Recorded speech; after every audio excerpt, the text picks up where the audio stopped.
We're gonna share a little bit more about the dance that Carissa just did. She's amazing, so it probably took her 3 seconds. But it's 250 years old, and thank you, Carissa. We're gonna share more about where that's coming from and why it's important. And we chose not to print a program so that we could do it like this. So we'll talk later. Thank you.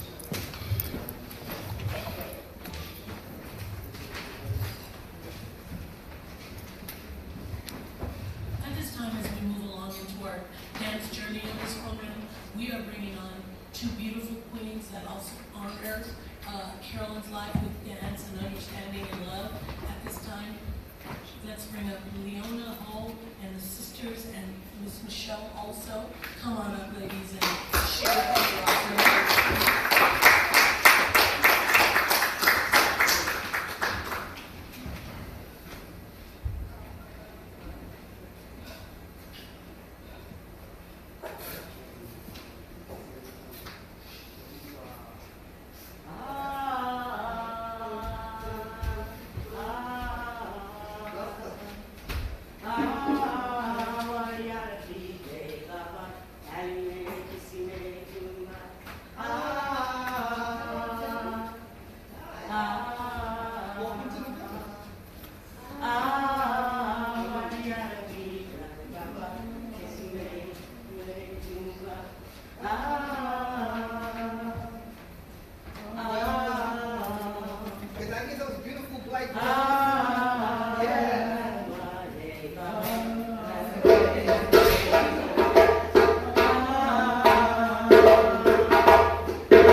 elder woman of the village that gave back. You know, Carolyn went to the Caribbean and studied a particular type of dance that the people on the island didn't know they never had. And she researched it. And that's why I wanted to do that particular song. And when you love somebody, emotional, sometimes you don't know. All right? So the dance we just did. Thank you, Leona. Yeah. The dance we just did. Thank you, Michelle.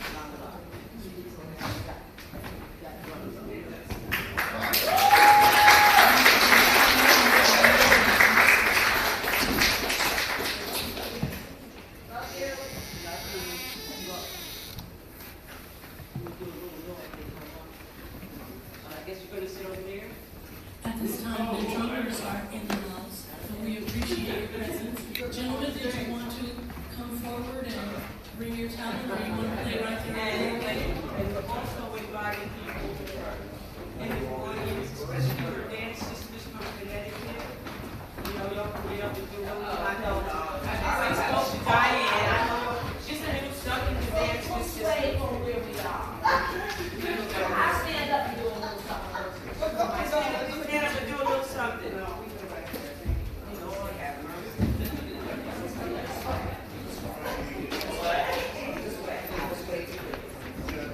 It's just like a house party.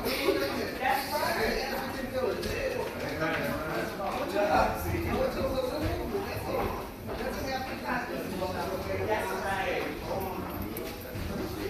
what you did. Don't you act like and you'd be surprised how many Come on, Mike. I used to nail the mic with both feet. Come on, Mike. Come on, Mike. Can I get a little sweat?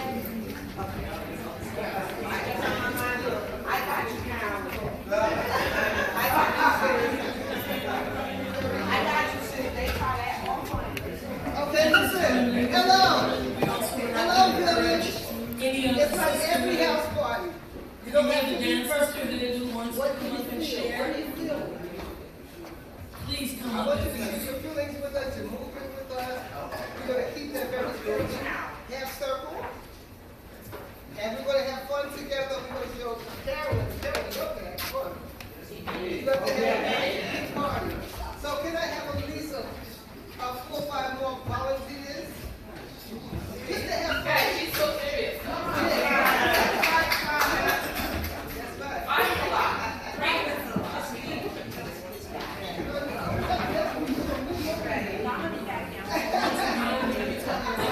this is a last call for anybody in the dance sisterhood or brotherhood to join us on stage at this time with Mr. Brian Jarawa, our African drummer, and the dance and sisterhood and brotherhood. Once again, how about a hand for the team?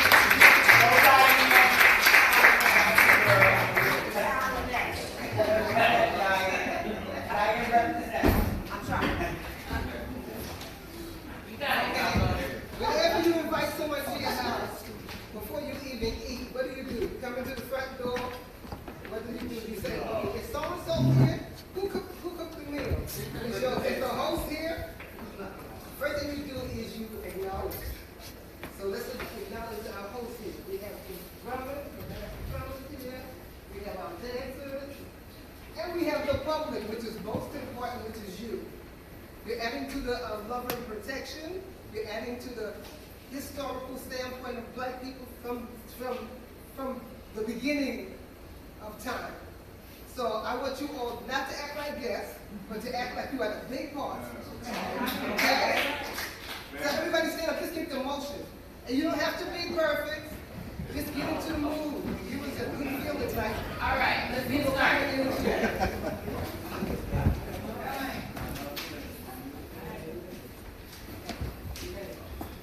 Like I said, it doesn't have to be perfect. I don't care if you do this all night. I don't care if you do this all night. All right, let's go. Everybody brace and clap. Down, down, down, down, down, down, down. Down.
is, so we're gonna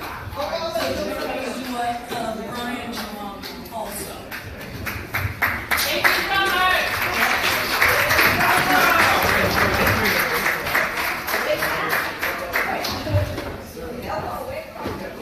This is not a day for sadness. This is a day for celebration for our sister Carolyn. You know, we grew up in New Haven. You know her since she was a little girl. And she always was true to her craft of dance. She gave me this dashiki right here. So, you were there, right? Diane? Yeah, yeah. Yes. Yes. Thought it was appropriate to wear it. And I love my sister. The selfish part is I'm gonna miss her. You know? But you know, she was called in, you know. And she don't have to suffer anymore. So, get it, Carol. Get it. Dance. Dance. Yeah.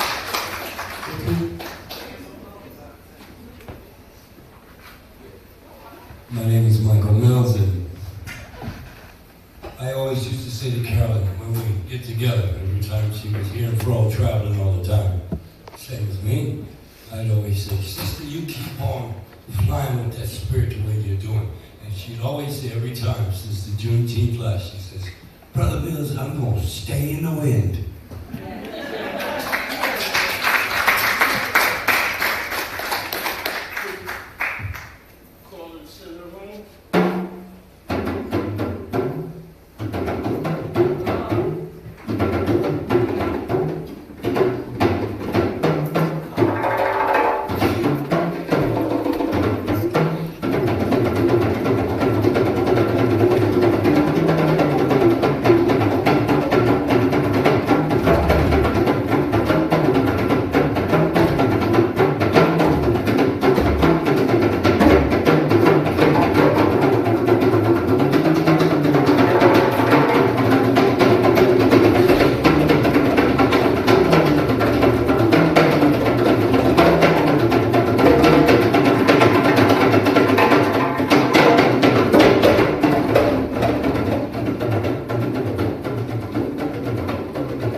Thank you all for being here. I'm a little shook, but so are you. I know you are too. Having all of you here feels good. Feel her here. That's her brother, y'all. That's her big brother. My baby sister. I remember when she was 6 and 7. I used to walk her to dances multiple times a week. I remember stashing chains, bottles, sticks, about half a block. You gave me half a block for protection. My mother raised me to raise her. She taught me to cook for her, to do her hair, to wash her, make sure she was protected. She taught me to be with her proudly. She was my best, closest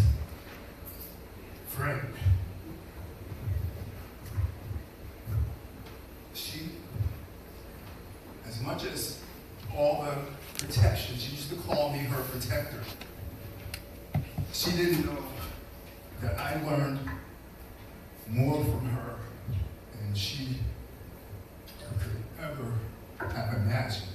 She saved me from being nothing.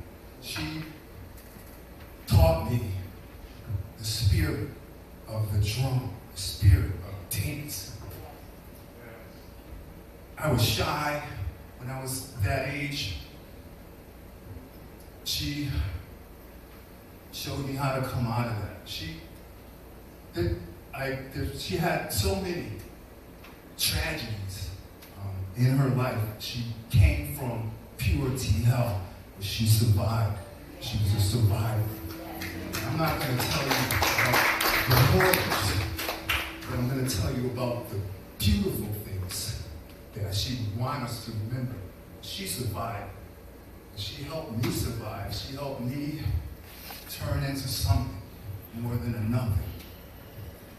I want to thank our community, our family, Bowen Peters School of Dance. There's so much I want to say, and it's all coming out, trying to come at once. And I'm going to say, I might digress a little bit, but Carolyn touched all of us in some kind of way. When we dance, we feel what moves us to dance is the rhythm of the drum, I recall a place similar to this right here in Camden, Connecticut. She was probably 8 or 9. She was a silver spirit that was dancing. She was a star. That's when she really started to bloom. She danced and she danced. She had big audiences. I remember I was lucky to be a part of Ken Peters' Ken Peters' drum troupe at the time, and I played with Ken at that dance that day when she was silver. She painted her silver, and she danced, and I could feel playing the drums, and I could feel the power of the drum. It was amazing. The spirit that she let everyone see. I saw it come out, the rhythm of that. When we dance, think of her. Think of her, and she'll live forever in that. Amen.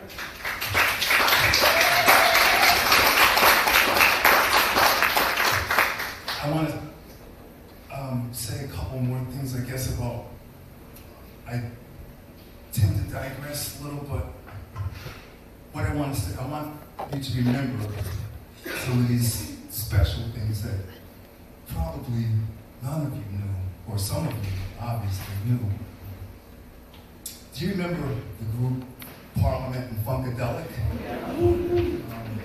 She was a friend of one of those members. It was her idea. I believe it was her and him together. They were the ones who created the platform sneakers. Remember the platform sneakers? She had the second pair. He had the first pair that wore out on stage. Shoe Repair Place in West Haven, Allentown, made this platform sneakers for her and him. I was so proud. She showed me that we can come up with these ideas. None of us are, it's not out of our reach. You just gotta do it. And she taught me to just do it. Feel it and do it. The Spirit will move you. Let it come in. She also went to, when she graduated, I guess, if you want to call it a graduation, she got a scholarship or something like that from Bowen Peters School of Dance, and to go to the Afro-American Studio for Acting and Speech in New York, 127th and Common Avenue, 126th and Common Avenue. That was Ronald Walker and Ernie McClintock. They were wonderful people. They were out for her, showed her how to grab that thing that she already had. And I was fortunate enough to get a little knowledge from them. And I watched her grow and grow, and she started to give back to the community.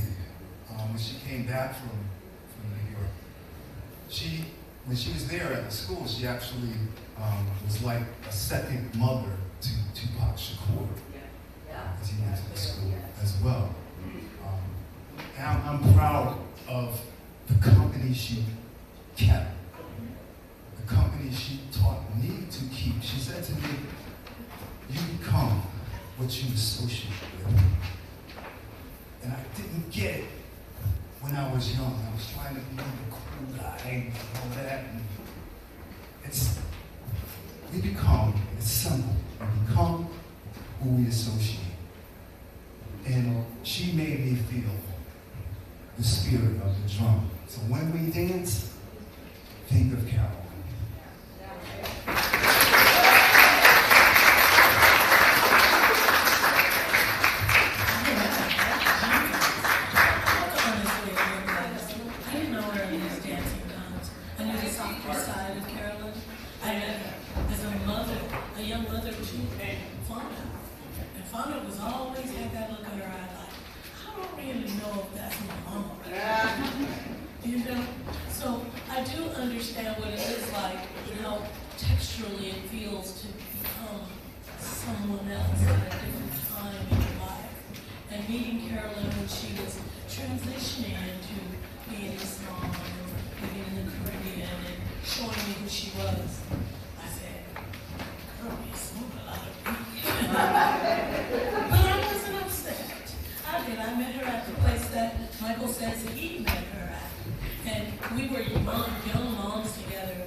My sister Carolyn Jenkins was a phenomenal woman.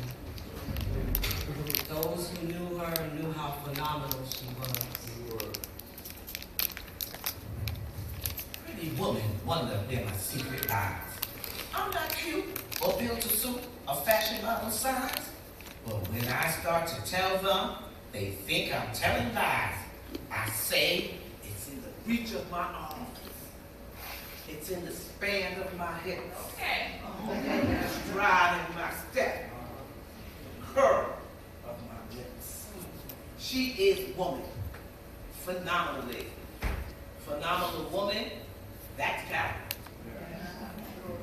Carolyn walks into a room just as cool as you please. And to a man, the fellows stand or fall down to their knees.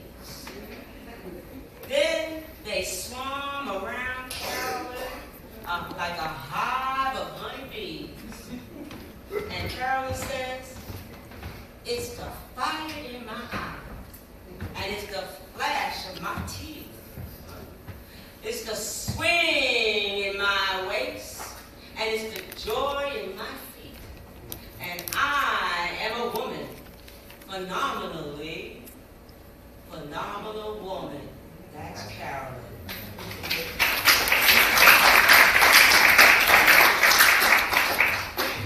Men themselves have wondered what they see in her. They try so much, but they can't touch her inner mystery. When she tries to show them, they say they still can't see. She says it's in the arch of my back, the sun of my smile, the ride of my breath, the grace of my style. I am woman, phenomenally woman. That's Carolyn. Now you understand just why my head is not bowed. I don't shout or jump about, or have to talk real loud. When you see me passing, it ought to make you proud. And I say, it's in the click of my heels, the bend of my head, the palm of my hands, the need for my care, 'cause I am Carolyn, phenomenally phenomenal woman. That's Carolyn. Yeah.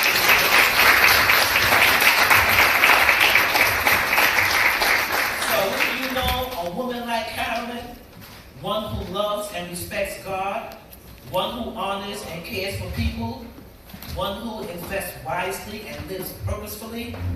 You might take a moment to thank God for her life. Dance in heavenly peace.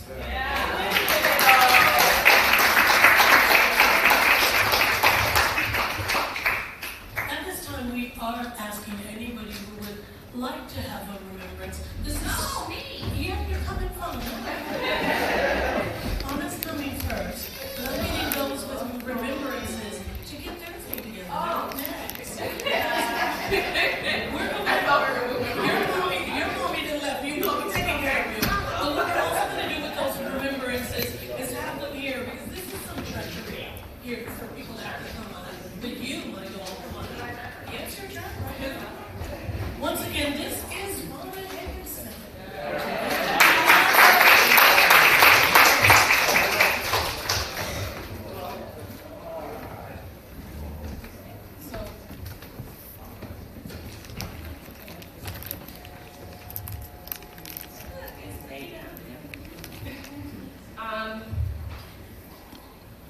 Thank you all for being here.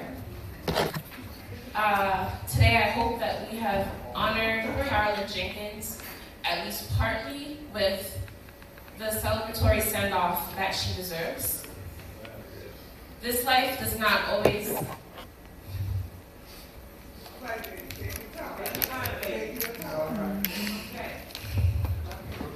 This life does not always give us what we deserve. But my mommy believed that when that's the case, you just take it. She took and made for herself a beautiful life, and you are all evidence of that.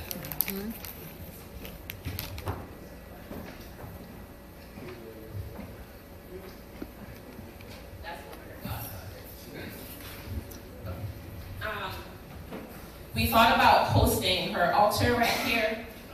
It would be covered with Twizzlers, Mike and Ike, Almond Joy, Andy's Mints, weed, cigarettes, fried chicken from Popeyes, from KFC, sexy black men, Stevie Wonder, Wakanda, green cheese, and Tootsie Rolls. Well, that is too much.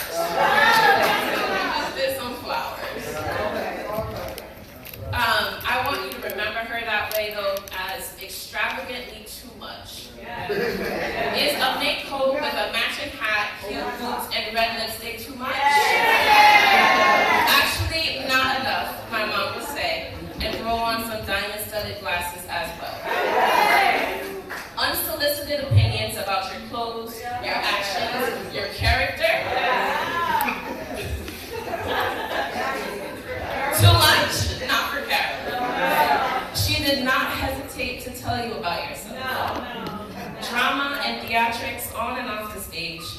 Telling store owners, she was so embarrassing. Telling store owners that she would pee on their floor. Like, if you don't let me use the bathroom, I'm gonna pee on this floor. And I'm like, you wanna then they go to the bathroom.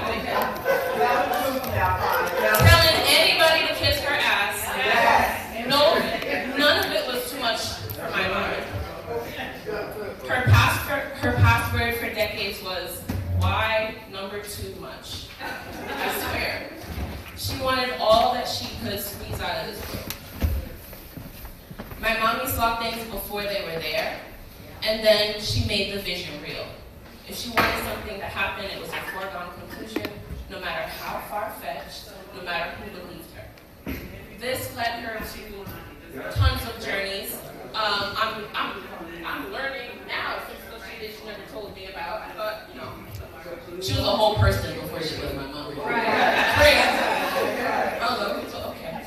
So she traveled to Sierra Leone, a trip she paid for with cookies that she sold at graduation. She dined in Paris dozens of times. She acted with Tupac in Raisin in the Sun in the 80s. She dressed Morgan Freeman and Denzel Washington on Henry Street before they became who they are now. She smoked weed in tree houses in Jamaica. She had a black cat named Yakub, a fish named Herb, adopted pets that included M and Isis, and best friends from all over the world. Please properly read her obituary. She was extremely proud of her accomplishments, as she should be.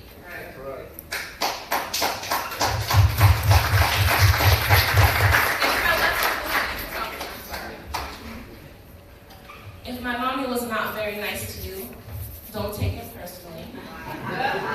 She was mean to everybody. My mom only knew how to be real. It doesn't mean her truth was nice, but it was real. Being a single black woman, a mother, and fiercely independent, it strips you of bullshit. You're just left with you. That's it. That's all she could give us. Carolyn, stripped bare. Carolinism, she called it. If you're not sure why we're here, my mommy died from complications of type 1 diabetes, but only after fighting. Throughout her life, she fought her way through medical racism, good old regular racism and misogyny, the bureaucracy that you have to get through in order to be stable in this very shitty country. She would try anything, naturalistic or holistic, and we have some stories, beige, we would have to sit there and handle the experiments. It sounds weird, but I'm so dead ass. So she had a deep and valid distrust of our medical complex, of surgeons who were arrogant and wanted to cut you up and give you white people drugs. So she was trying to find ways to heal herself.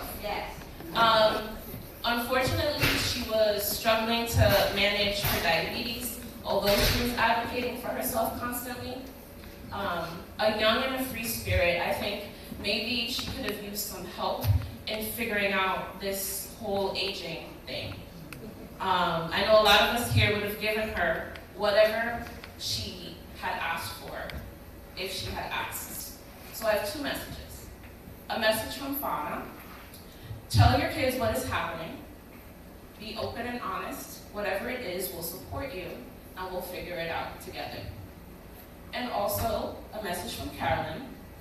This healthcare system is trash, so you need to love up on yourself. Celebrate your motherfucking self all the time. Do what the fuck you want, when the fuck you want. Be a boss-ass bitch. Be a boss, and be a bitch. Be you. She'd say all of that, just like that, in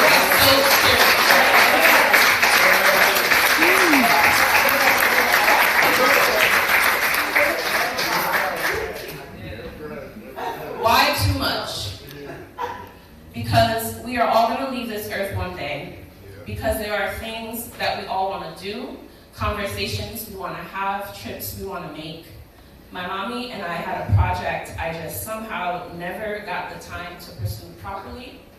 In front of all of you as witnesses, I need to say, Mommy, I will do it, I promise. I am comforted in knowing that I am the best of my mother. She danced through trauma. She still walked over other people's trauma.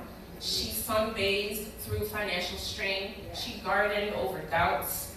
She kept her head up dancing, her shoulders back dancing, making friends in dozens of places that she called home, dancing in and out of our lives, choreographing a story all her own, to a beat she owned and no one else. Yeah. Carolyn Denise Jenkins was a magnificent person. May she rest in peace and rest in power. Mommy, please just rest.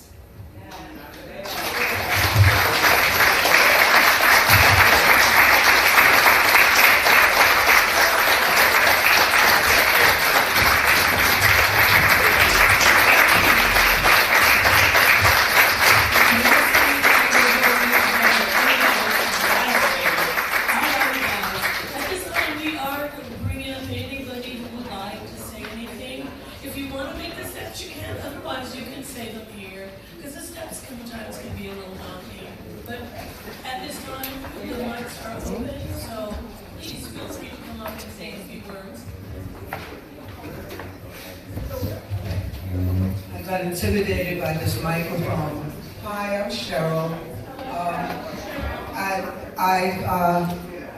I'm going to talk about, because I'm one of Carolyn's naughtier friends, and I know her naughty side, all right? I have to just mention two, there are many things, but just two very important acclamations that Carolyn had since she became 60. The first one was at Bike Theater Ensemble. Bike people, Bike members that are here, okay, holla, okay. Bike members under the auspices of Leona Ho, who I've known for hundreds of years. And in fact, we even did each other's jobs, you know, and I think they got us a little mixed up, you know, at some point. Only I'm the one that talks more and she dances more, okay, that's it. Okay, so what happened is, Carolyn became 60, and she stood there at that Parkside Center where we used to go to for Bike Theater, and I said, Carolyn, you know, because I'm about 10 years older, and Leon and I, we're the next decade over. We're already in our 70s, so she's a baby, so she's 60. She said, I'm 60 years old, happy birthday to me, you know, she was being fresh.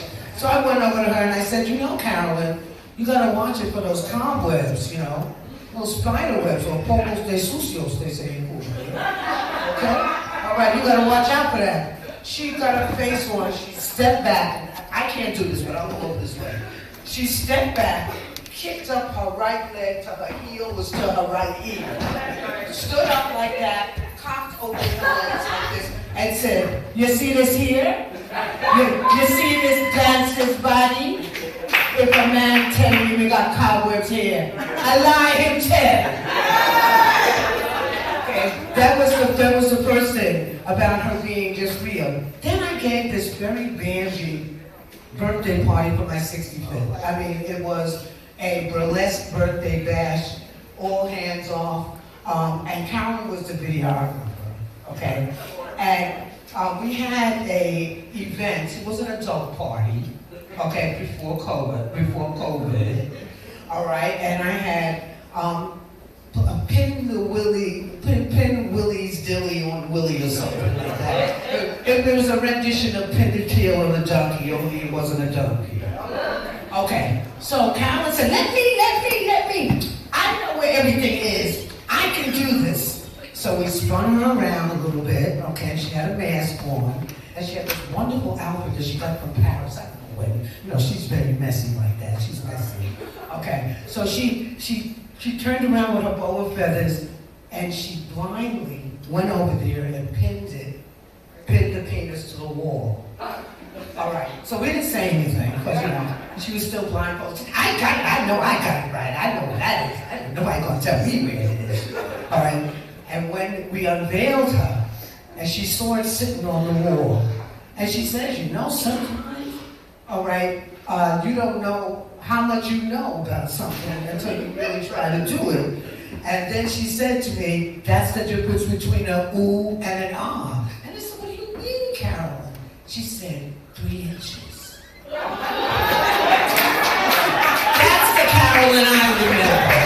Okay, that's the Carolyn I remember, and because it hits deep, and she's all hands off, real, and she always says to me, that's if they don't like it, fuck it. Okay? Do you, boo. Okay? So I'm just saying that the flavor of that, to keep resounding it, because it can stifle you from moving on with your life. Carolyn was one of the most truest, most dear, most real sisters that I ever met in the 70 years of my life. And I know she's laughing up there, and she's telling me, don't tell that other chick. I'm not, sister, I'm not. There's some things that you even told Carolyn, I'll take to my grave. All right, and she took mine with her, and I'm glad for that. Thank you.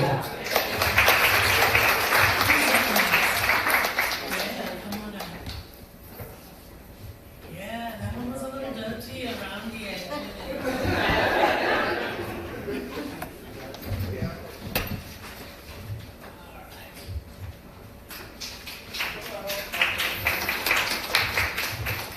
Hello, everybody. We're here to celebrate Carolyn, which I call Carolyn. Keith, remember he couldn't say Carolyn, and he called her Carolyn? And that's what I call her. That's what I always call her, Carolyn. Anyway, I had my daughter Brandy. Now this is pure Carolyn. I go to the bathroom, I come back, this woman's draped over the bed, saying, how dare you leave this gorgeous child in her room by herself? I said, well, damn, I gotta go to the bathroom, don't I? She says, no, you bring her with you. That's my girl. I talked to Carolyn a few days before she expired, and she was just trying to get to her brother. She was trying to get to Mike. She told me about the spiders and the sleeping bag. I said, you sure you want to go? I'm allergic to spiders. I said, Carolyn, spiders, it ain't good. But she wanted to see her brother. She's watching over. She's watching over. I was one of those friends. Carolyn and I and Michael have been friends. Me and Carolyn were 9 and 10. We grew up together on Henry Street. I love Pearl. That's their mom. That was Michael. Oh boy, did we have some fun when Carolyn got ass with me, Dana got ass with me. Michael got away with a lot of stuff. They got away with a lot of stuff, but me and Carolyn did it. They was hard on us, but we thanked them. Like I said, I talked to Carolyn a few days before this, and she was trying to get with Michael. She also was just being Carolyn. She just loved life, and she liked to say fuck everything sometimes. And as we all do, it's hard. Carolyn was a beautiful person. I am not going to sit here and start crying about it, because I know my girl is showing off in heaven. She got them dancing in heaven. And I can see your mother over here saying, but God bless you all. God keep you all. Remember, one day at a time.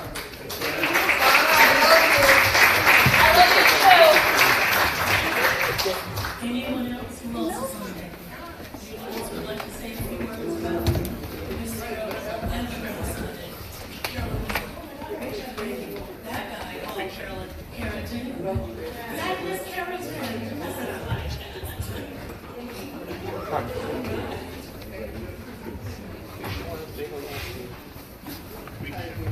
Hi everyone, my name is Diane Brown. So I grew up with Simon, look at Simon in front of me. you. So I'm going to speak on behalf of me, Sandra, Sherry Caldwell, who could not make it. So I met Carolyn maybe 9 years old, going to Peters School of Dance, but I also grew up around the corner from Dana and Carolyn, so we all grew up together, and Michael. So I spent a lot of years at Bowling Peters with Carolyn. We would walk to Bowling Peters School of Dance. Sometimes Michael would walk us to dance at school, all the way on the other side of town, Orchard Street. But Carolyn was my dance sister, and over the years she would come and go out in Haven. You heard the story, she lived in many places. But some kind of way, we always stayed in touch with each other. She would always find me, I would find her. The last few years, Carolyn and I got a little closer as adult women.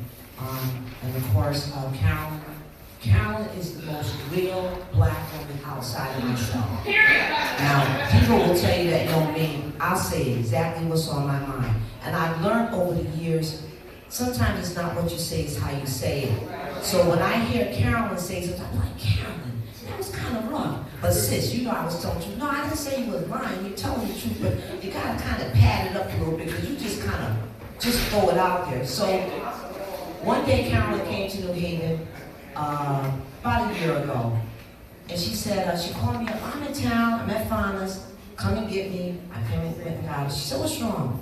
So I'm having a rough time at work today. She was like, you know what, Diane, just fuck it. That was her favorite word. Mine too, excuse me, that was mine. So she said, well, what we gonna do? True story, I said, well, I don't know what you want to do. She said, well, my pockets is a little low, mine is too. She said, well, I'll tell you what, you're gonna go get a bottle of wine, I got a joint. Now, I ain't smoked weed in years. I mean, a long time. So I said, okay, well, where are we gonna go? She said, we're gonna go Broad Street Park. We don't want to go Broad Street Park. We go by Edgewood Park. So remember, I'm a city lady employee. I can't get caught. She was like, she said, excuse me, fuck the white man. We gonna go over here and we gonna smoke some weed, sis. You deserve that, queen. All you do for these people, let's go. So we did. We went over Edgewood Park and we drank some wine out the bottle, no cup. Forget COVID, because we always talk about our health issues. And we smoked some weed. Now, Carol wasn't the best driver, so I didn't let her drive. Now, I'm high, I can't drive. I ain't smoked no weed in so long, so I'm like, should I call my son to come and get us? I was like, no, we just gonna sit here and chill to the highway off. And just like you said, Fonda said about that candy, Carol said, don't worry about it. I got some snacks in my bag. So she went in the back of my joint and she brought me back. She had Twizzlers. I said, Carol, you ain't supposed to be eating all that. She said, I don't want to hear that shit. Don't start talking about diabetes, all that shit. We gonna eat this shit, we gonna have a good time. I was like, okay. But that's one of my favorite stories. And the last thing I'm gonna say is, Carol was here for Juneteenth celebration. I did the Dixon Neighbor Festival. She did some vending. She's got some beautiful things. And then the next day, we went down on the green. It was me, Carolyn, Sherry Caldwell, Elaine Peters. There was a couple of Bowling Peters dancers. Michael Mills was out there. Gerard Brian Gray was out there. Michael can tell you. And it was a good time. We were all together. And we hugged one another. We talked about it. I took some pictures. And it was a great, great time. But Carolyn, I'm going to remember you always as my sister. I'm not going to cry because she made me promise. If I die before you, don't stand up there with that bullshit crying, because I know you cry and everything. Everyone always crying about shit. So I'm not gonna count. I didn't cry, at least not here. So I want everyone in this room to give Fonda a clap, please.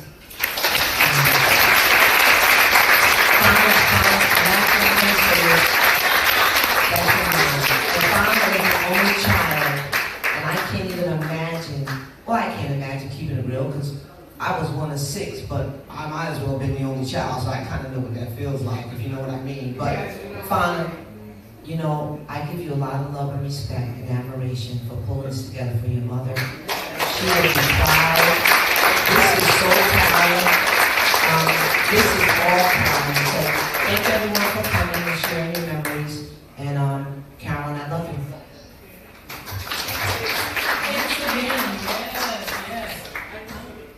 Yeah, she's making her way up. Once again, I just gotta say, that girl can smoke some weed. Hi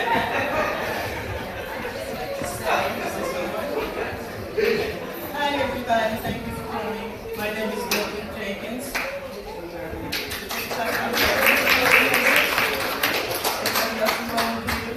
Well, I was there for Carolyn Dawn.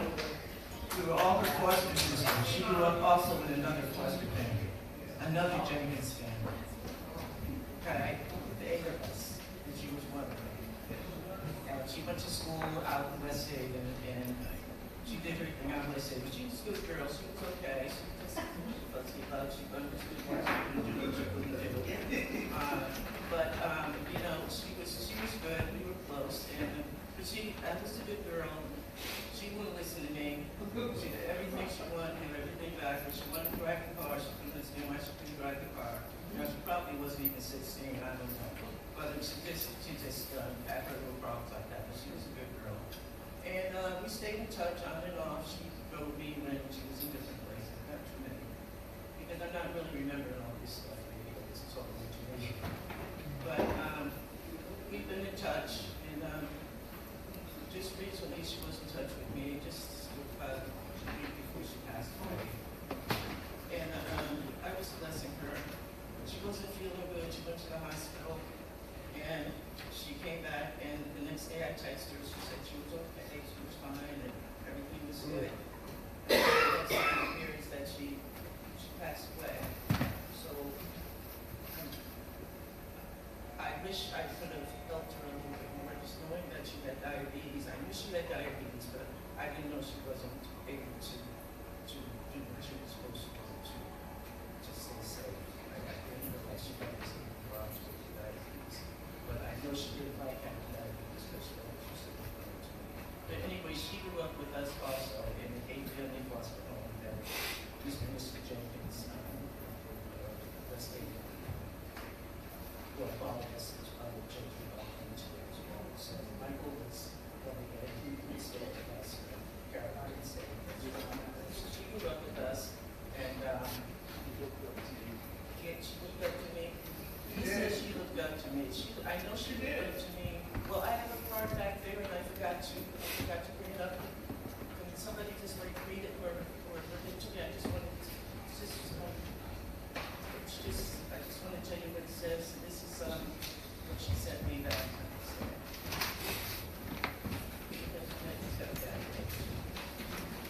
It's not a big deal. It's just that how cool she was to me. And it's got another parts on it. There's lots of blood on the bottom. And then on the inside it says, dead. And my heart next to it. Today is a perfect day to tell you how much we mean to me. Happy Valentine's Day. Envelop yourself in love because you've got so much, Carol.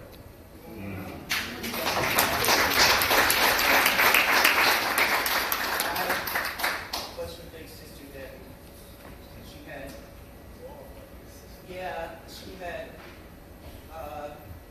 7 more children in our house. So let's say it's just including Carol. And we all grew up together. Carolyn was in she was very close to each other with us. Even Pearl. It was a safe place. Even we had 2 houses, even the mom and Pearl came to stay with us in the house. And so we were all so I hadn't seen my in such a long time. It's so nice to see you. It's glad to hear her.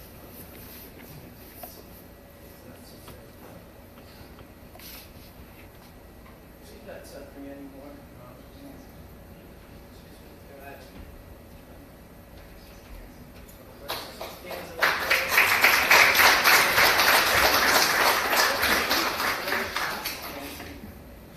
And I always used to tell her she did have a bad mouth.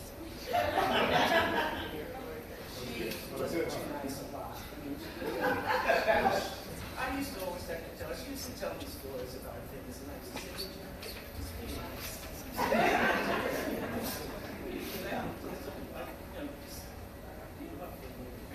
Her mouth was so, and I know how she did have a bad mouth. But anyway, that was my sister Carol, and I thought that she was my sister also. And I went to go and meet with her if anybody's interested, anybody remembers our day. Thank you,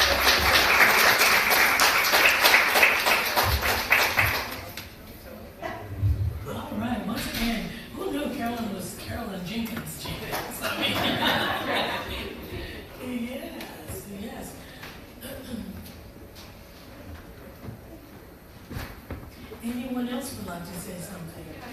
Of course. I just wanted to tell you that there is food and it's coming.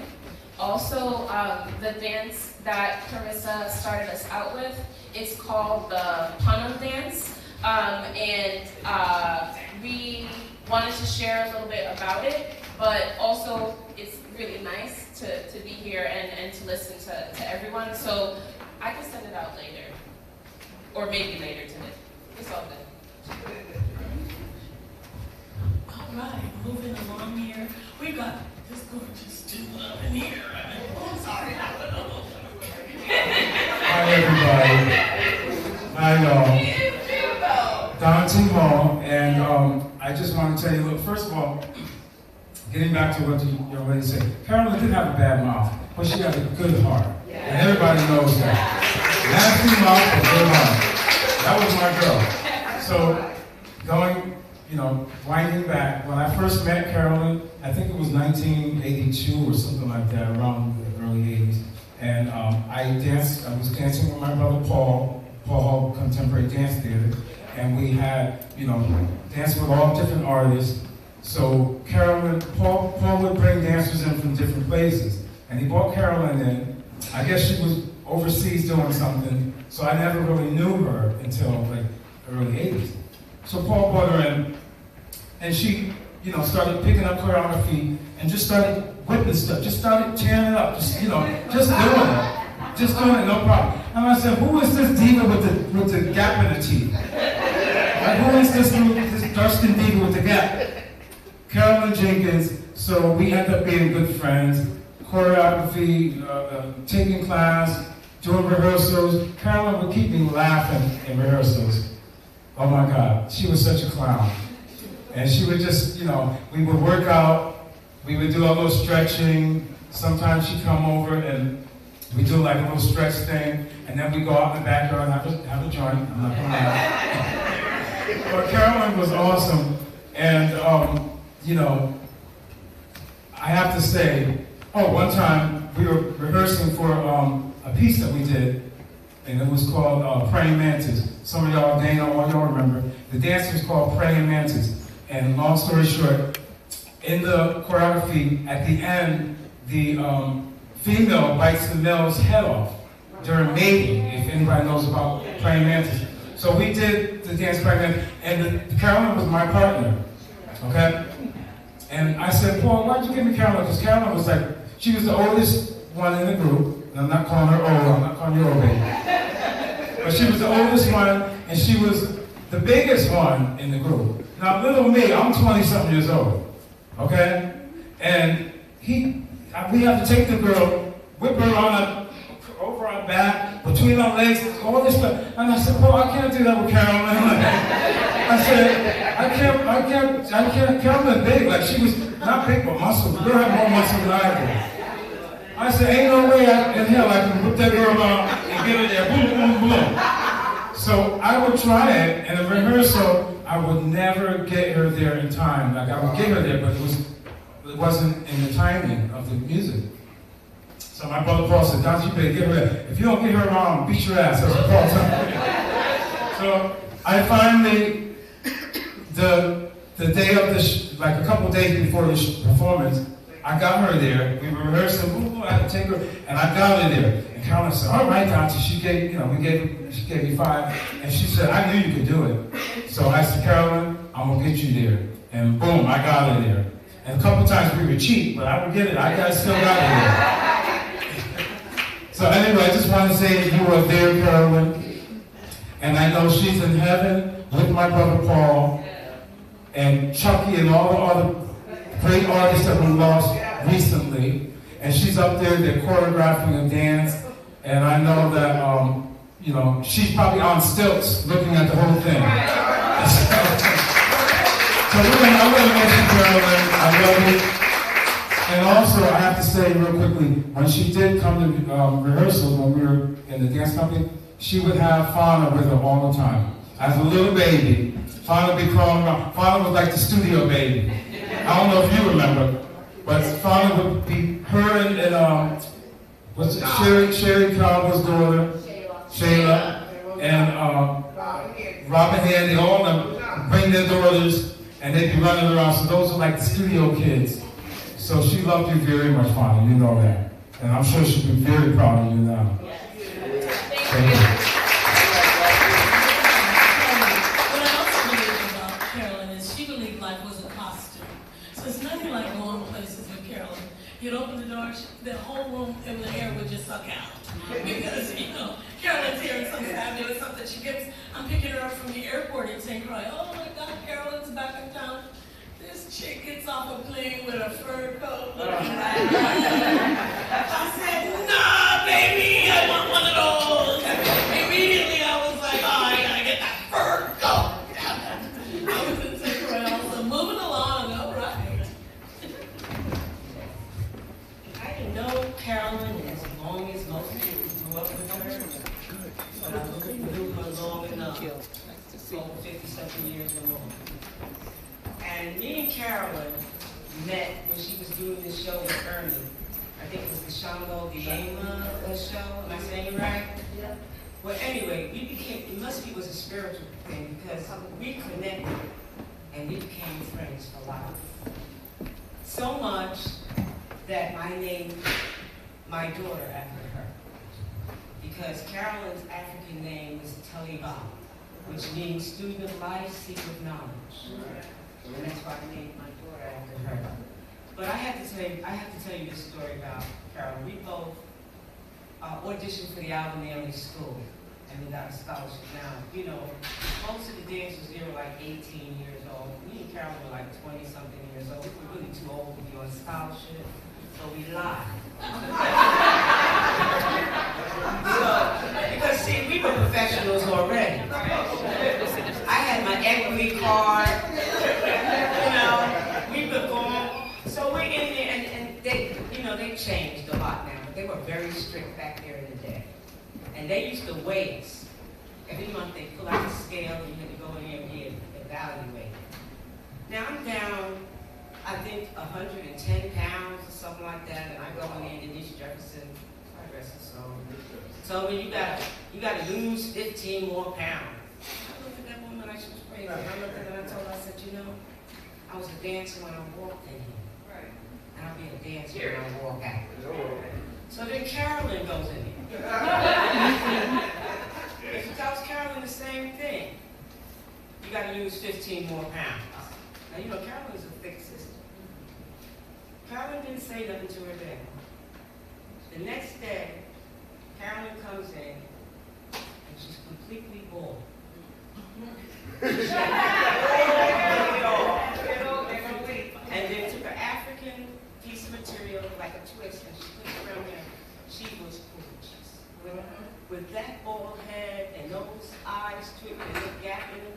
So I'm a little boy and I'm following behind her. Because I want to see what Denise Jefferson was going to say.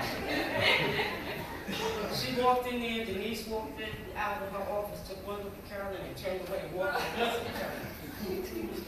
She was defiant. That was Carolyn. She went to every dance class, and when we got into the ballet class, and Robert Christopher, who was an Irishman, Carolyn got there on the floor and did 8 PK turns on a dime. And with the point that she was making, you don't need no hair to turn.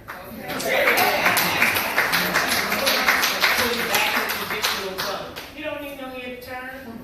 And when she got into Mother Lavinia Williams, I guess it's so too. And Lavinia Williams looked at her. She said, "Come on here, Carolyn." She said, "Stop that smiling." She said, "You are not happy." And Carolyn started to cry. Because she really was.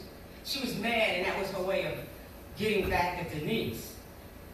But then Lavinia Williams told her, she said, "You mad at somebody?" She said, "What you do with that hair?" She said, "I want it being burned on the roof." She said, "The next time you want to get back at somebody, bring that hair to me." We all know Lavinia. She was an old, like she faced in that old school religion. And like I said, I named my daughter after her, Taliba. And Taliba is student of life, seeker of knowledge. And Carolyn was a student of life, seeker of knowledge. being friends for years. We had my last daughter right here that couldn't be here, and Fauna at the same time. Just one short. Because Carolyn's mother was alive, and so me and Pearl, we on the phone. Because, you know, Carolyn's going to do it natural. What was it, blackberry or some kind of berry, natural berry juice that's supposed to give you easy labor. You know me, I said, give me the pain medicine. I said, give me for the epidermis, give it to me. But Carolyn was in labor for a very, very long time. She was in a lot of pain. So I called Pearl and I said, Pearl, how did she do? She said, girl, that bitch.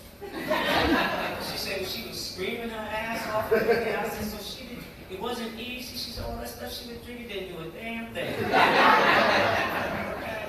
And being friends with her and loving my goddaughter sitting there, she said, Leona, talk to my mother. I pick up the phone and said, Carolyn, what you gonna do to my goddaughter? And Carolyn cussed me out. We're equal when it comes to cussing. And I cuss her ass back out. Because my goddaughter told me to call you. And I know she loved you. She loved you. And I know you loved her. All mothers and children have their up and downs. But I know from the heart that she loved you. You should never forget that.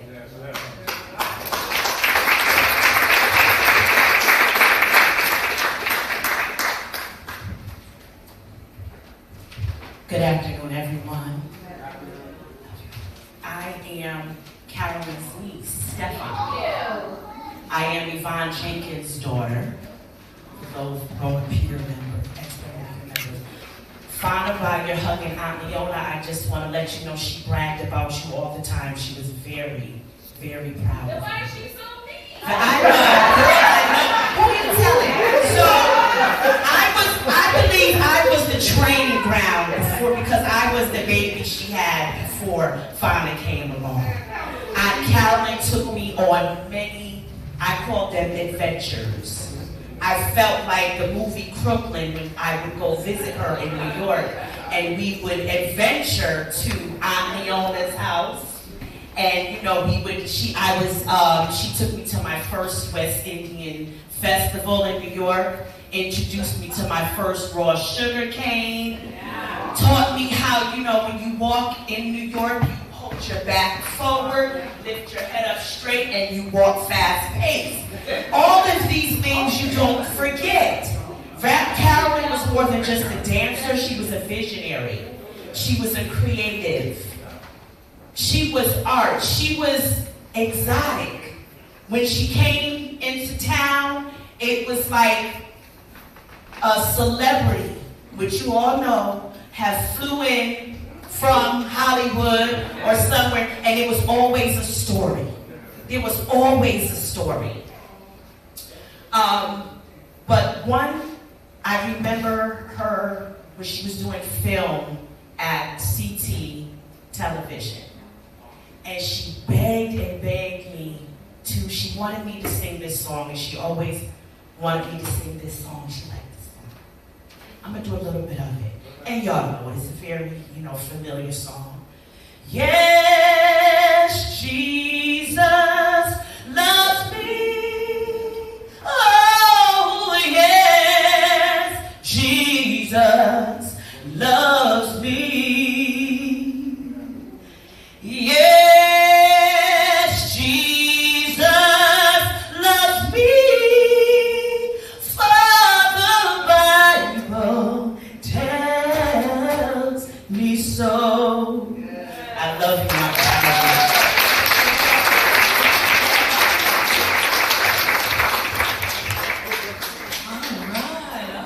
All right. This is an amazing time that we're all able to share our great memories of Carolyn. Come on up, Miss Aliyah.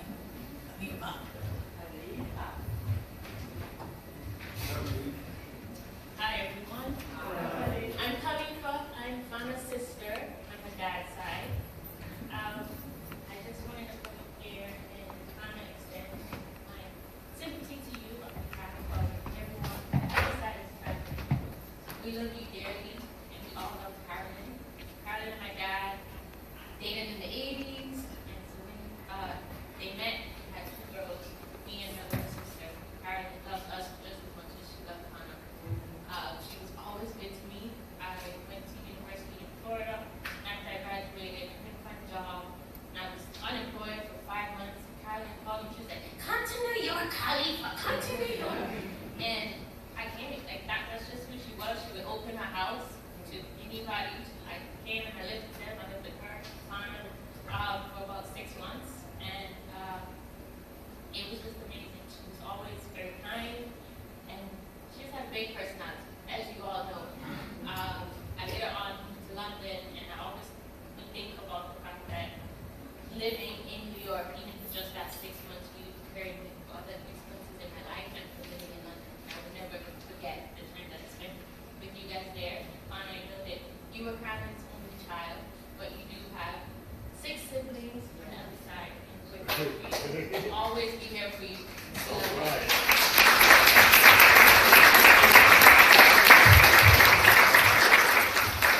They were the hat girl.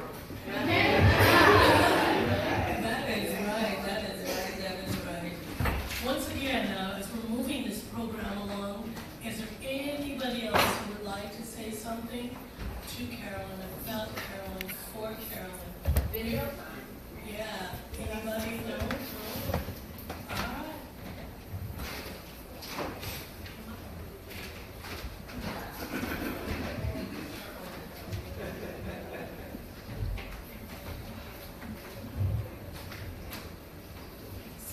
My name is Minnie, and I am Carolyn's first cousin, and my sister over here, Arlene. I remember when I was younger, and Carolyn, her mom took us to a show, and I thought that it was an African dance show that Carolyn was in. So me and Carolyn was on a video call some months ago. And I said, I remember when I went to the African dance and I seen you doing the African thing. She said, no, I was a ballet dancer. I said, well, I thought it was African. But anyway, I love Carolyn very much. She was on the green on the 19th, Juneteenth, 17th. Excuse me, I'm a little nervous. But anyways, I was supposed to call her because I'm going to be on the green in a couple of weeks to find out how everything went. And every time I would go home from work, my intention was to call Carolyn.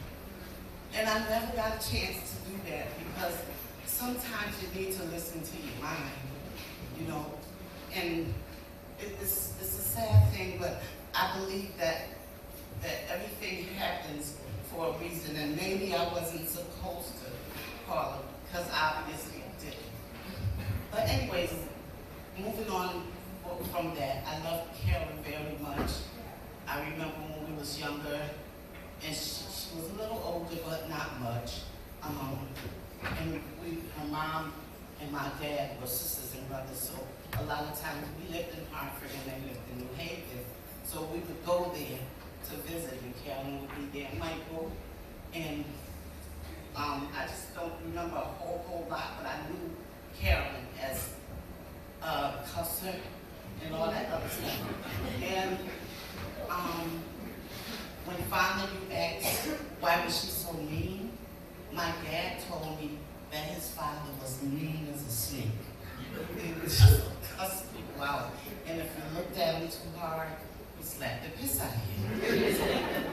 But with all of that being said, I just thank everyone for being here on behalf of her, because I know she was an amazing woman. Just one of the things in the country that I see and hear. And I love you guys, and I love you guys.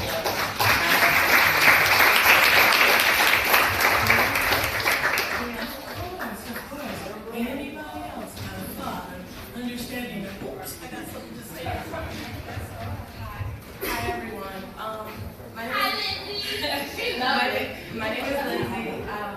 I met Rhonda when we were in 8th grade. It was Fauna's first year in the U.S. permanently. Well, obviously St. Thomas is supposed to, but mainland. And so I remember thinking that like Fauna came to this junior high school and didn't know anybody, but she was so bold and like didn't care. Was like, hello, we gotta get this. She was ready to get out. 8th grade did not mean anything to us. And I was like kind of quiet and still figuring out so much of myself. And I remember thinking like, who is this girl's mother? Like, oh my God. And I met Carolyn at our graduation, and every time I've met her since and seen her, she's always been just home. She's such a presence and such a force. And as we've grown older, a big thing that she would always say to me is like, tell this girl to calm down. She gotta calm down. Tell Fauna to calm down. Like, you guys butt-headed so much, but it was always so passionate and so much love, because neither one of you guys was gonna say that they were wrong. But there was so much you guys wanted to prove to each other, but I know that what you always wanted to show was that like you were there for each other. And I love that, and I know that her reminder was consistently for you to take a minute, to take a beat, to rest, and I hope that with all of this, you also get that moment. And I know that everyone in here sees the work that you put into making this day so beautiful. And I love you so much. And I know that, like, it's the after, right? So I just want for everyone here to, like, also be there, see her, and make sure that she has that rest and that we all can give you shoulders if you need that, whatever it is. I love you. I love you, Carolyn. Thank you for all the reminders. Thank you for all the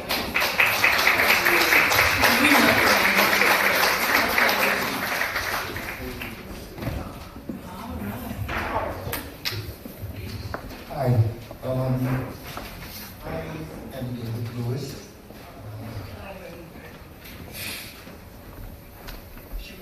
First girlfriend.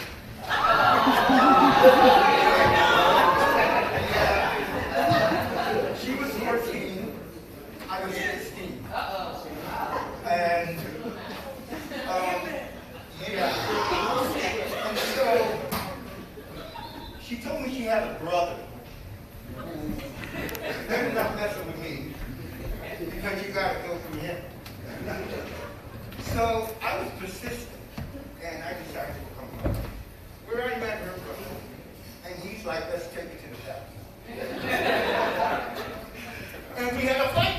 I'm serious about that. And so was I. So we fought, and it was a tie.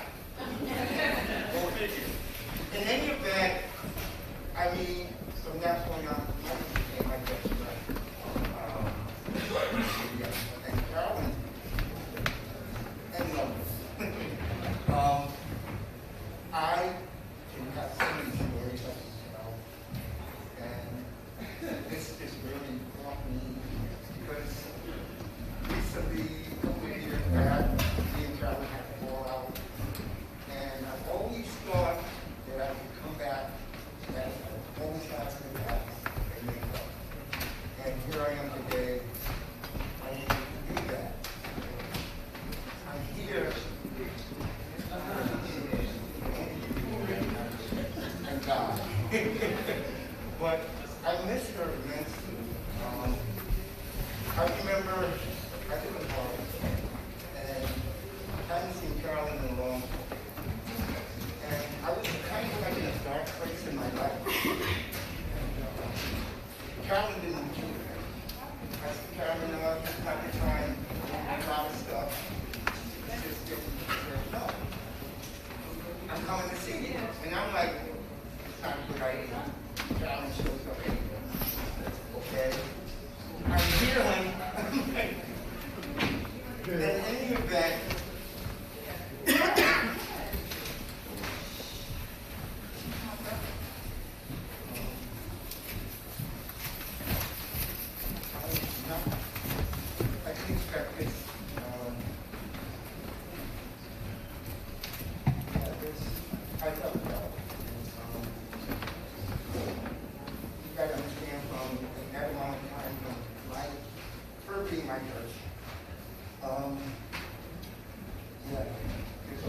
love her. She's really gonna miss her. And she's a fighter. She can pick up my crap. That I know. Yeah, we know. So anyway, I just I'm happy to say that I think she's in a good place. I was always concerned about Natalie with my collaborations. You know, I would always try to do that. But she was consistent about that. Yeah, she didn't trust me. And neither did I. She was a real strong force for me. I remember a couple of years ago, I had gotten married when I was maybe 8 years after that. The family never forgot this. And I couldn't believe it. She came to me and she said, what the hell? What the hell? I mean, after, she said, you married her before you married me? Are you kidding me? Look at you now. And I just miss her and love her immensely.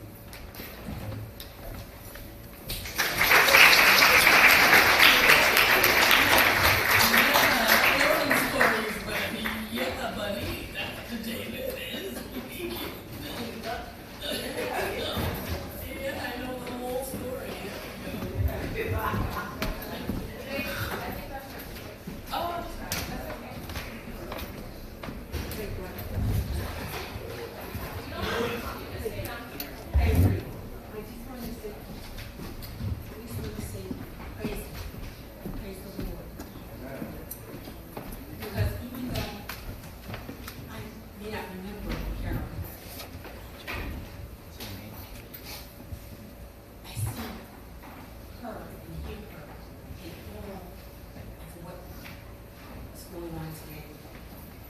And I'm reminded to share with you his words when he says,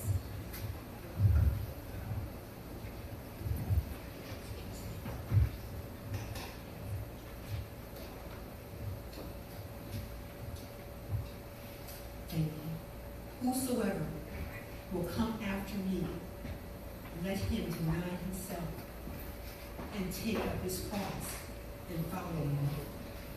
For whosoever will save his life shall lose it, and whosoever shall lose his life for my sake and the gospel, the same shall save him. For what shall it profit me if he shall gain the whole world and lose his soul? Remember her, remember us, but know he is, he always was, and he is.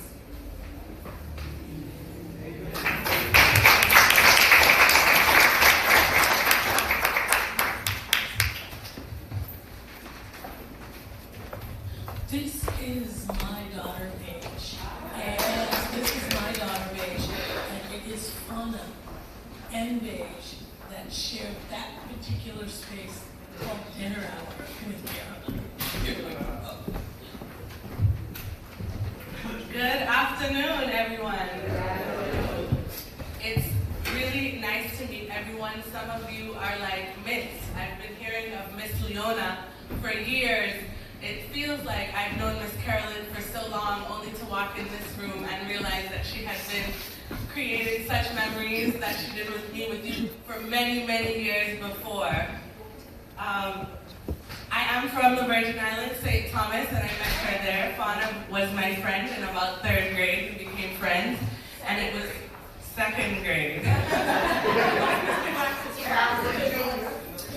And I was so lucky to have Miss Carolyn become friends with my mother, because as a first-generation Virgin Islander, we had Yankee moros.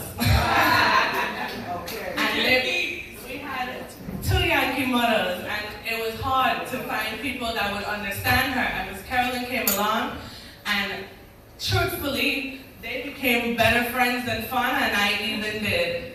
And that's when she became my sister, because as many of you know, if you have sisters, you don't always like your sister.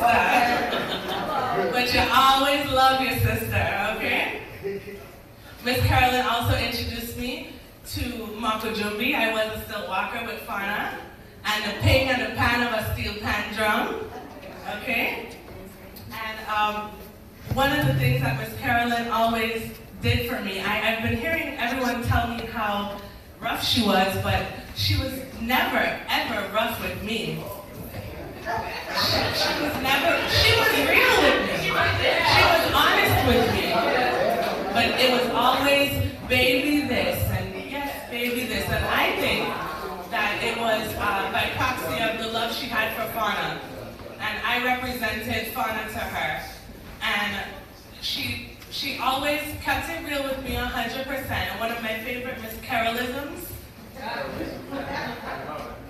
I had applied to be a flight attendant. My mom was a flight attendant. Her and Miss Carolyn are the prototypes of my life and my motherhood journey. And so I had applied to be a flight attendant. And I failed the test on the first day. And they shipped me right back to my mama's house. And I showed up at that door in tears. And Miss Carolyn said, "Beige, how do you eat a big elephant?" And I said, "What?" And she said, "1 bite at a time, you'll be fine." And I spent a month in the house with my mother and Miss Carolyn, doing her makeup, doing her hair, cutting her. I was her beautician, styling her clothes. So my outfit today represents what I did for her. I kept her cute, and she trusted me with her image. So live on, Miss Fabulous, Miss Carolyn. Thank you. I hope she rests. All right, guys. I do smell it here. It is the part where we are going to be heading into the eating portion of the program. But we went to get some plates. So we're gonna watch a quick video. Yeah. And then Excellent. I know we're not moving anyone into the dining area, but we do smell the food. But at this time, we do know that Carolyn was an extreme teacher, and this is what Miss Leona would speak about always. She taught us a whole lot. I mean, really, as a mother, she said, "Monica, I'm going to put your kids on 10 feet sticks in the air." I looked at her like, "I'm childbearing age, man. Go ahead. I can have another 2 children." So at this time, we are going to move towards the fact that Carolyn went to St. Martin and helped the environment with her presence. She was a dancer. She also spent time learning the Putnam dance and restoring it and documenting it, and she had a lot of impact in that dance world. So at this time, we are heading towards showing you a small video of the Putnam dance. While we're cueing the Putnam dance, Carolyn moves to Detroit with me, of course, and there's a little old guy neighbor next door. He says, "I like that Carolyn roommate of yours. She walks like a dancer. I can look at her all day long." What the hell's wrong with my walk? She just made you have better posture. That's all I'm saying.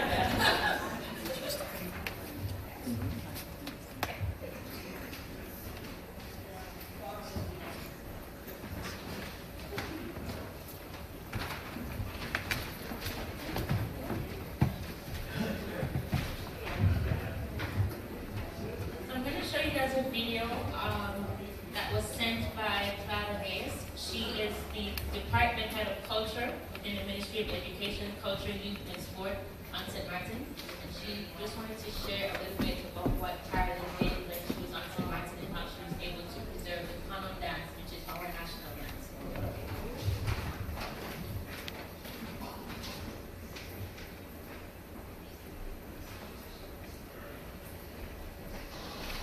Family,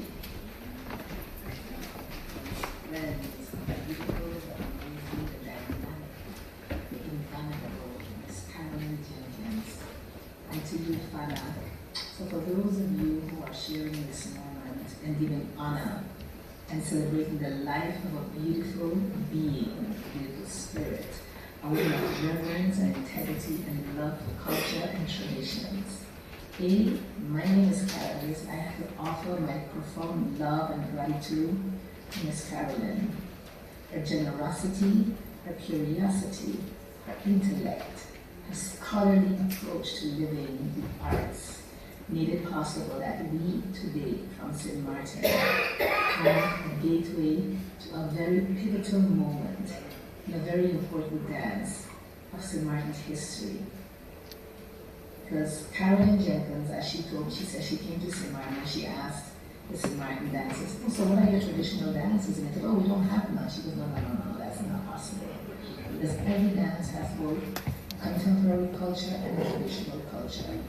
And so began the journey into rediscovery, a dance that was almost extinct, but a dance that was so pivotal and so instrumental in documenting the history of a most significant moment in St. Martin history, the moment of liberation.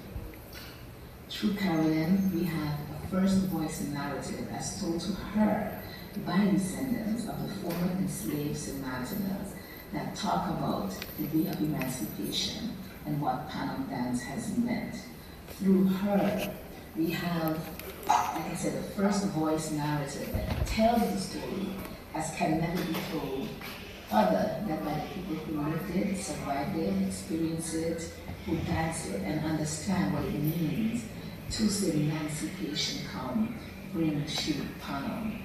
So I just want to all for you to know that without Carolyn, we would not have had the first step, the first chapter in documenting the St. Martin's Dance of Liberation, Panam dance. I've been here a long time, Bokorina Haidam is literally descendants of the formerly enslaved St. Martiners telling us how they felt, how they danced, how they celebrated, how they bring, how they shoot, how they Panam, how they tell the story of their own liberation. So for that, we will always be grateful for Miss Carolyn Jenkins. And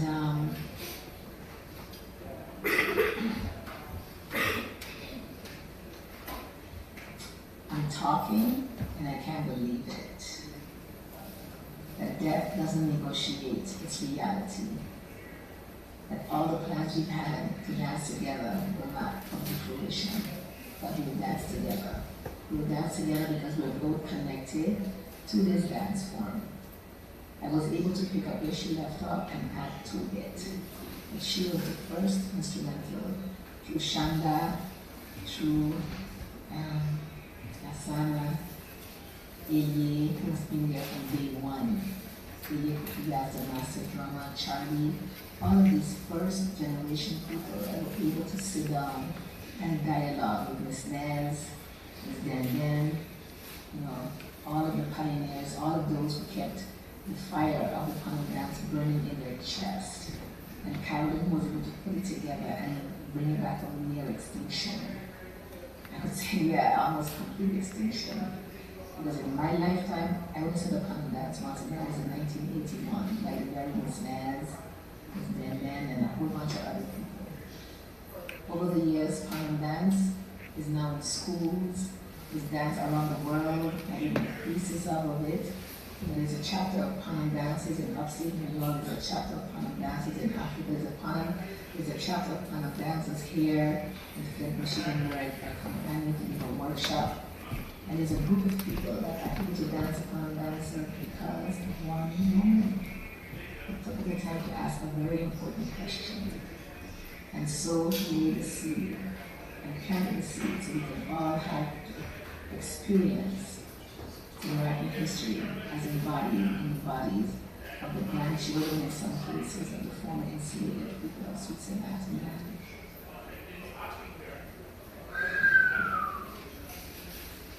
I was speaking to Carolyn, so she knew I loved her, I respected her.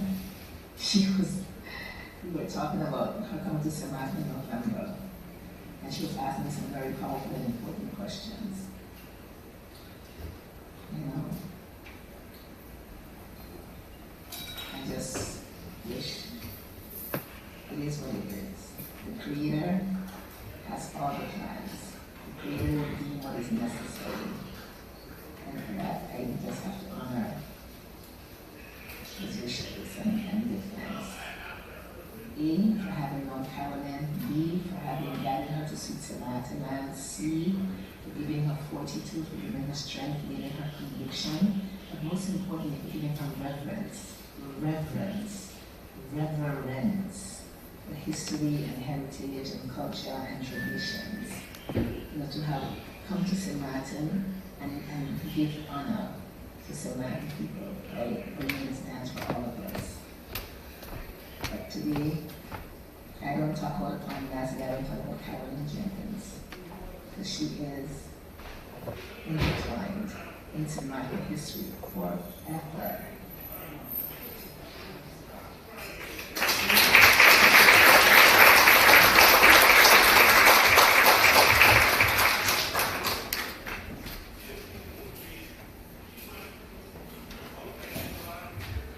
I also have a short clip that kind of is sent to me of Carolyn dancing the Harlem dance in St. Martin. I think it was 1990. So I'm going to show a clip of that for you.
Khalifa, we really, really appreciate this.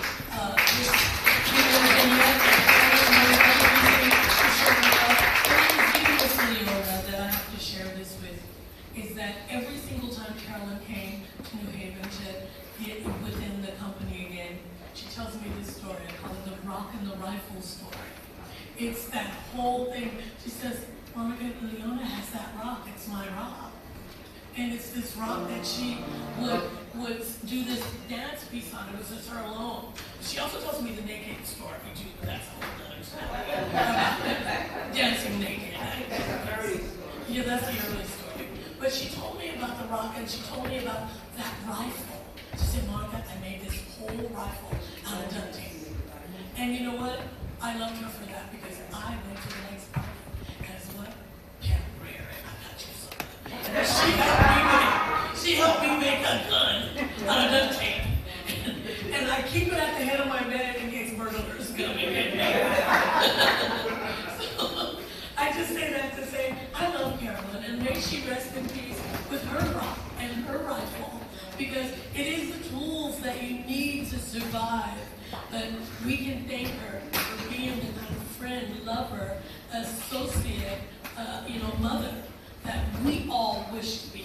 And so if we learn nothing from this, it is the Monica way. It is team death that I'm on, and Carolyn knows I'm an old ancient soul. And so we don't know when it's our time to go. So if you live your life in a faithful way, it is through Carolyn's passing that helps us all be better people. And that is really it. I thank you guys for your time. My time on this stage is done. And at this time, I'm going to turn the mic over to Fana Banana. Okay, so we have some food. We're going to ask that people go in with Emily and Eric. Favorite right there. And then come out here. There's something that someone sent that they want me to read, but we'll do that as we eat. And then Jerry Alisea made a video tribute, so we'll have that playing in the background as we do our thing. So.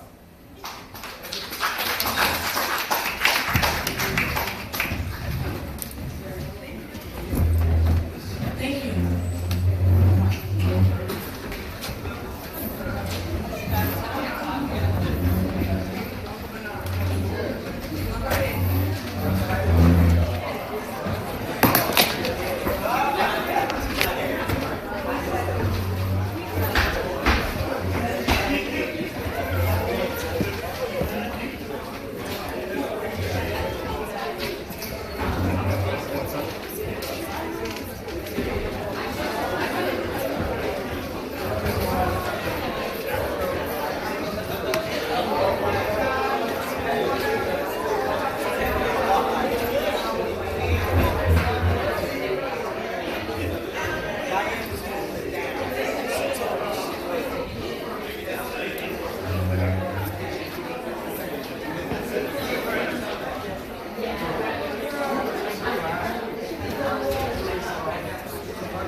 you think?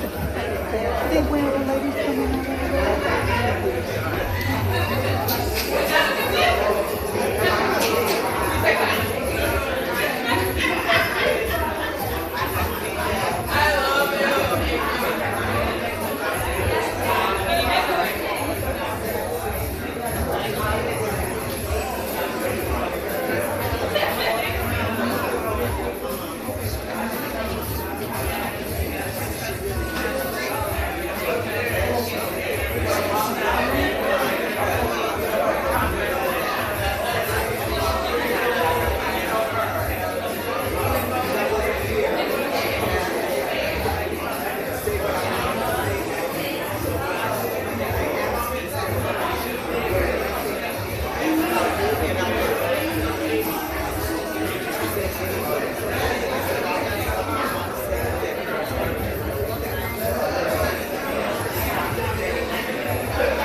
It's still going into the live event. It's been going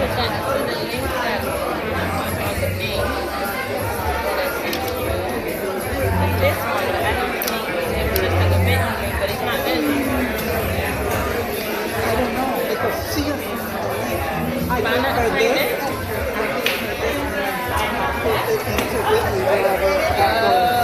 So she may need to change it. But either way. But it is recorded. Yes. You can then share the link after the fact. Yes. Okay. Let me text you where I'm going to put the link. Okay, yeah, And please. she can change the video. Okay, perfect. Let me just write it down for you. Maybe it doesn't need to continue. I'll just check with her if she's happy for it to stop the live. No? Wait. I said oh yeah, feel free to ask her, but it's been going to the location that I sent her. No, okay. No, I just mean if she wanted to continue to be showing all of this while people are Oh yeah, good question. To end it. Yeah, That's what I mean. That's an important question. Yeah. I'm trying to hold on to it.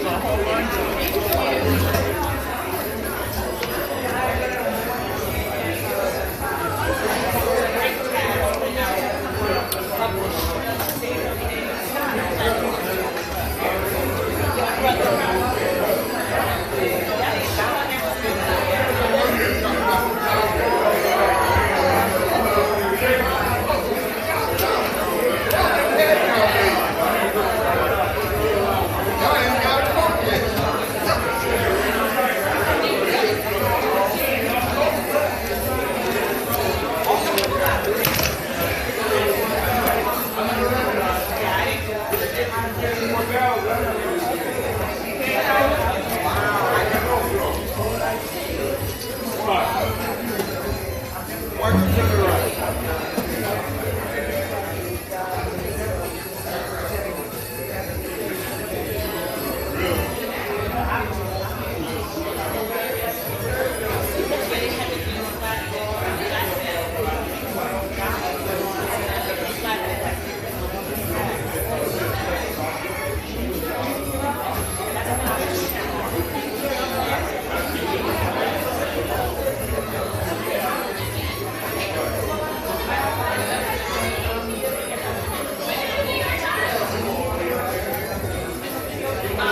good time.